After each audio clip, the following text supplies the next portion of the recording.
Welcome back to another edition of the Halifax Thunderbirds Draft Preview.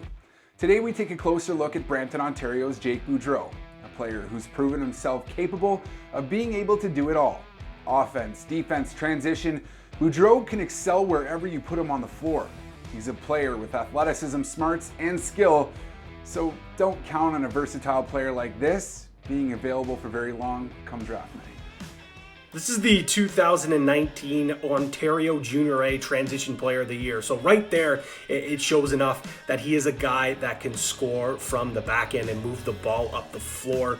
He comes from a team with a lot of history of producing some solid young NLL talent in the Brampton Excelsiors. He's a guy that I think as well, if you're going to want to draft him, you're going to have to get him early. I do not see him dropping out of that top 10. I know that some mock drafts have him around the 6 mark. I could see him even sneaking into the top 5, depending on which team and what they're looking for. But no doubt a guy that can produce defensively, and he's a pretty solid defender at that as well. Jake's a pretty well-rounded player. I know a couple of years before we got to coach him, he was playing out the front door with Jeff Teat every shift. So, you know, he can hold his own on the offensive side of things if he's able to stay pace with Jeff.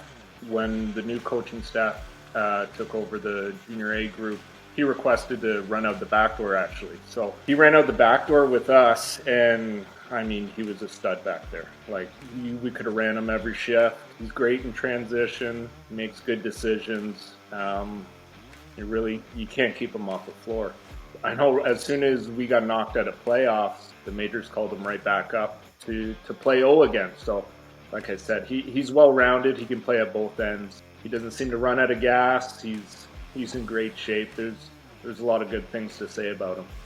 I think coming into that league, for most players, there's a few that are able to just sort of hop in and really just hit the floor running.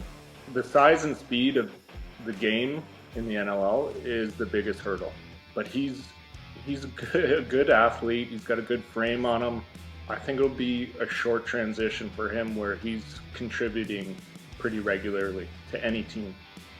He's a good kid. He shows up to the arena with a smile on his face, and he's sort of got that lunchbox mentality once the gear goes on.